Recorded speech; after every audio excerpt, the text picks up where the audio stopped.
अस्सलाम वालेकुम। गर्मी हो या सर्दी, कस्टर्ड हर किसी को पसंद आता है। आज मैं आपके साथ शेयर कर रही हूँ बच्चों और बड़ों सबका पसंदीदा आसान और मज़ेदार कस्टर्ड बनाने का तरीका, जो ना पतला होगा बल्कि बिल्कुल स्मूथ, क्रीमी और मार्केट स्टाइल बनेगा। वीडियो को एंड तक लाजमी देखिएगा ताकि रेसिपी का कोई भी पार्ट आपसे मिस ना हो। अगर आप चैनल पर न्यू हैं तो प्लीज़ चैनल को सब्सक्राइब कर लें। तो कस्टर्ड बनाने के लिए मैंने 4 खाने के चम्मच वनीला कस्टर्ड पाउडर लिया। आप कोई भी फ्लेवर यूज़ कर सकते हैं जो आपको पसंद है। इसमें नीम गर्म दूध थोड़ा थोड़ा करके शामिल किया है और मुसलसल मिक्स किया है ताकि कोई लम्प्स ना बने। जब मिक्स बिल्कुल स्मूथ और लिक्विड फॉर्म में आ जाए तो समझ लें कस्टर्ड का ये स्टेप बिल्कुल रेडी है।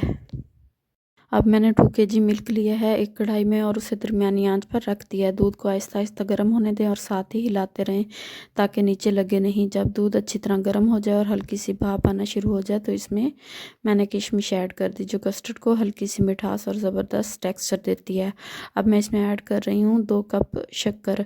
आप चीनी भी ऐड कर सकते हैं और इसको हिलाते हुए पकाएंगे ताकि शक्कर मुकम्मल तौर पर घुल जाए और दूध का जायका बैलेंस हो जाए। अब इस मिक्सचर को मुसलसल हिलाते हुए तकरीबन 10 मिनट तक पकाएंगे और कस्टर्ड का बेस बिल्कुल क्रीमी बन जाता है। ध्यान रखें कि आंच दरमियानी रहे और दूध उबल कर बाहर ना आए। अब जो कस्टर्ड हमने पहले रेडी किया था उसे मैं थोड़ा थोड़ा करके गर्म दूध में शामिल कर रही हूँ। यहाँ एक बात बहुत ज़रूरी है कि कस्टर्ड एक साथ ना डालें बल्कि मुसलसल हिलाते रहें ताकि कोई लम्प्स ना बने। कस्टर्ड शामिल करते रहें।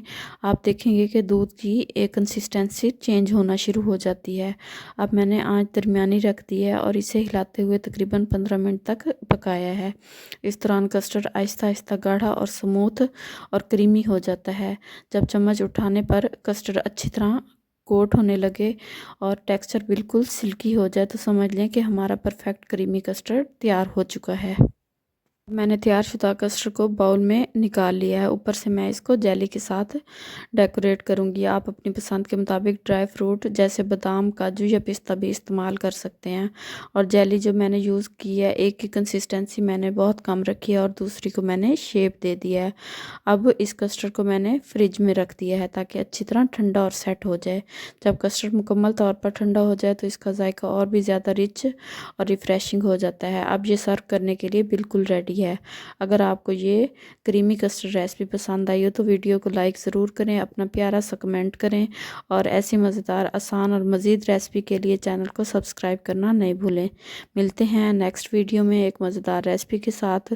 दुआओं में याद रखिएगा, अपना बहुत ज़्यादा ख्याल रखिएगा। तब तक दीजिए इजाज़त। अल्लाह हाफिज़।